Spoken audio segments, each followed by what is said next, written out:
He's a really useful engine, you know. All the other engines, they'll tell you so.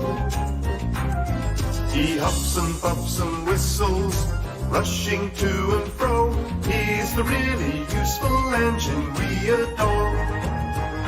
He's the one. He's the one. He's the really useful engine that we adore. He's the one. He's the number one. Thomas the Tank Engine. He's a really useful engine, you know. Sir Topham Hackwell, he told him so. Now he's got a branch line to call his very own. He's the really useful engine we adore. He's the one. He's the one.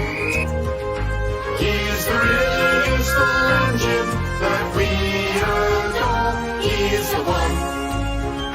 He's the number one. Thomas the Tank Engine. Little blue train, he's always there whenever you need a hand. If you need help with a situation, who comes into mind? He's the one. He's the one. He's the really useful engine that we adore. He's the one. He's the number one. Thomas the Tank Engine.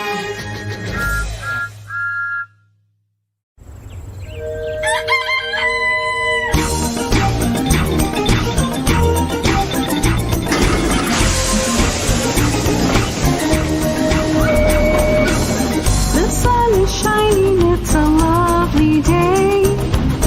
It won't be long before we're on our way. The guard is waiting, flag in hand.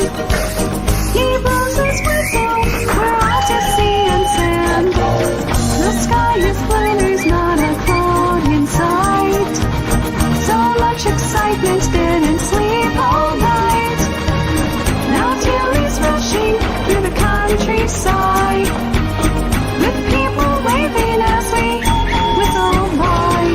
Seaside, we're on to the seaside. Ice cream and cones, candy floss on your nose.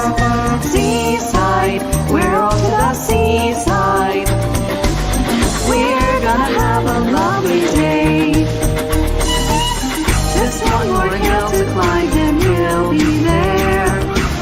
Sounds of the seaside start to fill the air, when someone shouts out excitedly, "Look over there, everybody! I can see the sea!" Seaside, we're off to the seaside. Buckets and spades, all the fairground arcade. Seaside, we're off to the seaside. We're gonna have a lovely day. When it's cold in winter time, still you can be there anytime. Just close your eyes, count 1, 2, 3. Dream your dream and once again be by the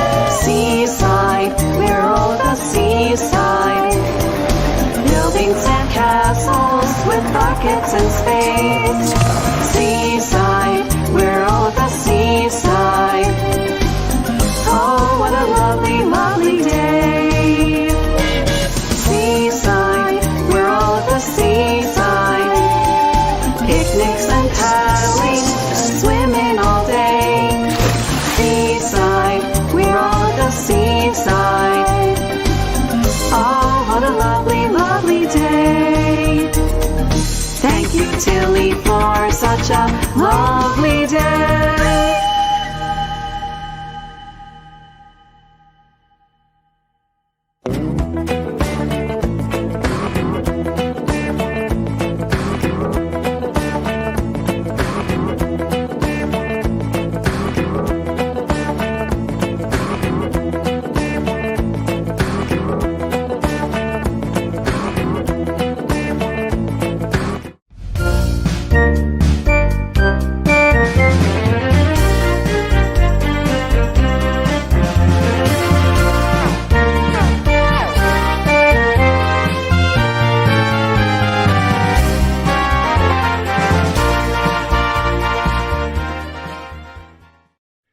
One day, Edward was talking to Trevor when Douglas steamed by.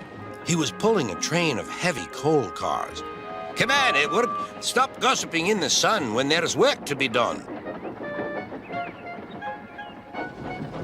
Later, Edward spoke to Douglas. "Trevor and I are old friends, and you and he have a lot in common, too." "We do?" quizzed Douglas. "And what would that be?" "Scrap," said Edward quietly. Douglas gasped. "Don't mention that word. It makes me wheels wobble." "It does the same to Trevor," replied Edward.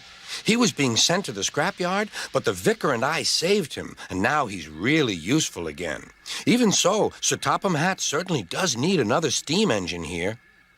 "Aye, he does, and quickly." That night, Douglas was still working. He had taken the midnight goods train to a station at a faraway part of the island where only the diesels work.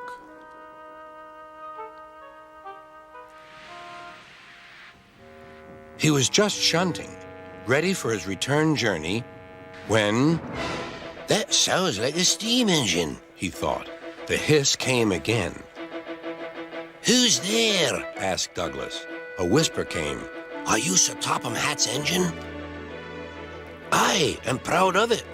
Well, I'm Oliver, and I'm with my brake van towed. We've run out of coal and have no more steam." "But what are you doing?" "Escaping." "From what?" "Scrap." Douglas shivered. Then he remembered Edward's story about saving Trevor. "I'll be glad to help you. It'll have to look, though, as if you're ready for scrap and I'm taking you away."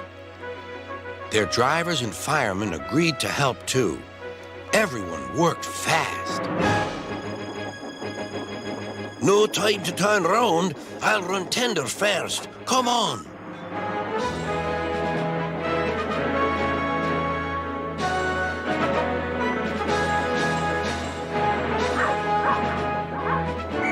But before they could clear the station, they were stopped. "Aha!" called a foreman. "A Great Western engine and a brake van, too. You can't take these." "Aye, but they're all for us," said Douglas's driver. "See for yourself." The foreman looked all over Oliver. "Seems in order. Right away, guard."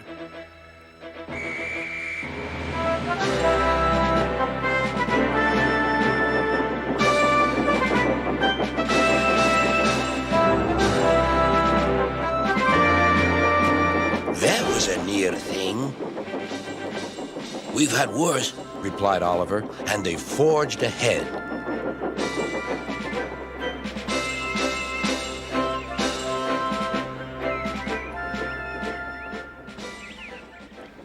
It was daylight when their journey ended. "We're home!" cried Douglas. "Shh!" said his driver. "There are the works. We'll find a place for Oliver." Oliver said goodbye and thank you, and Douglas puffed away. The next day, Douglas told the other engines all about Oliver. "Sir Topham Hatt will have to know," said James. "Douglas should tell him at once," added Gordon. "Well, here he is," said a voice. "Now, what's this all about?" "Beg pardon, sir, but we do need another engine." "Yes, sir," ventured Gordon. "A steam engine, sir." "Well, unless one is saved from scrap, there's little hope." "But, sir, one has." "Yes, indeed. And thanks to you, Douglas, he is now at our works. Oliver is just what we need for Duck's branch line." everyone cheered. Now Oliver and Toad are mended and painted in full Great Western colors. Duck and Oliver are happy on their branch line. The others laughed at first and called it the Little Western. Duck and Oliver were delighted, and so the Little Western it will always be. Donald and Douglas are twins and had arrived from Scotland to help Sir Topham Hatt, but only one engine had been expected. The twins meant well, but did cause confusion. Sir Topham Hatt had given them numbers, Donald 9 and Douglas 10, but he was still planning to send one engine home.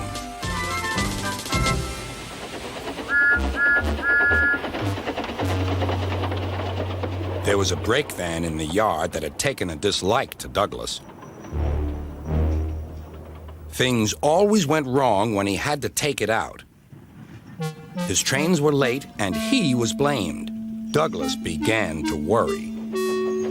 Donald, his twin, was angry. "You're a muckle nuisance," said Donald. "It's to leave you behind I be wanting." "You can't," said the brake van. "I'm essential." "Ah, are you?" Donald burst out.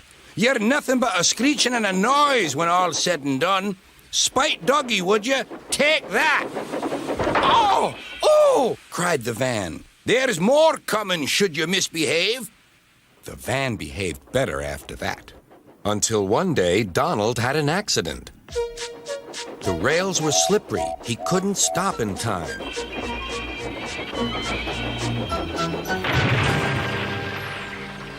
Donald wasn't hurt, but Sir Topham Hatt was most annoyed.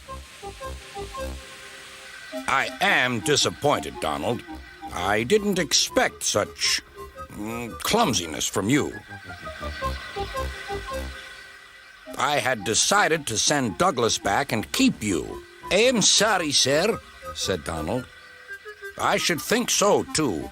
You have upset my arrangements. Now, James will have to help with the goods work while you have your tender mended.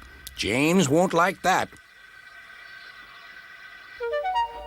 Sir Topham Hatt was right. James grumbled dreadfully about extra work.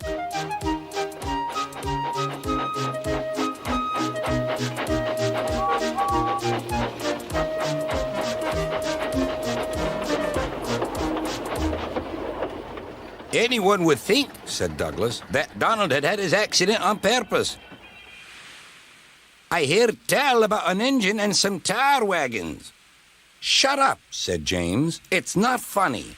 He didn't like to be reminded of his own accident. "Well, well, well. Surely, James, it wasn't you. You didn't say." James didn't say. He slouched sulkily away.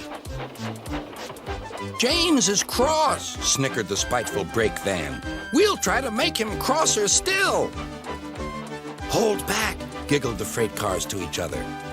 James did his best, but he was exhausted when they reached Edward's station. Luckily, Douglas was there. "Help me up the hill, please," panted James. "These freight cars are playing tricks." "We'll show them," said Douglas.